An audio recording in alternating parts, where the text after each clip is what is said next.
আজকে পরীক্ষার রেজাল্ট দিচ্ছে আর আপনি পরীক্ষা দিয়েছিলেন আমরা সবাই জানি।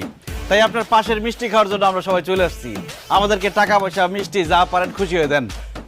আমি পাস করছি, আপনাদের কে বলছে? এটা কি বলার দরকার আছে? আপনাকে পাশের বাড়ির সালমা গরিবের মেয়া, 3 বেলা ঠিক মতো খাইতে পারে না, বই কেনার টাকা নাই, সে পর্যন্ত পাস করে ফেলাইছে। সে যদি আজকে পাস করে থাকে, আপনি চেয়ারম্যানের মেয়া হিসেবে 3 দিন আগে আপনার পাস করা উচিত ছিল। তাদের মিষ্টি খাওয়ান আমাকে। কি হয়েছে? আপনি কি পাস করেন নাই? আপনি তো লজ্জা পাইতেছেন কেন? আপনি কি মুদি দোকানদার আর আমি কি কাস্টমার? যে কাস্টমার বাকি চাইতেছে এই জন্য আপনি দোকানদার হিসেবে লজ্জা পাইতেছেন? দেখেন, গাছে যদি ফল ধরে পাখি কিন্তু খাইতে আসবেই।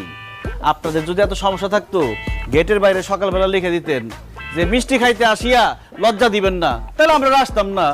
এত কথা বললেন না, আপনারে আমি ডাইকা আনি নাই, আপনারা নিজেরা আসছেন, বাদ্য বাজনা বাজাইছেন, ভালো হয়েছে। এখন যান, আপনারা যান। এখন যাইতে বললে কি যাওয়া যায়? এই যে এত লোকজন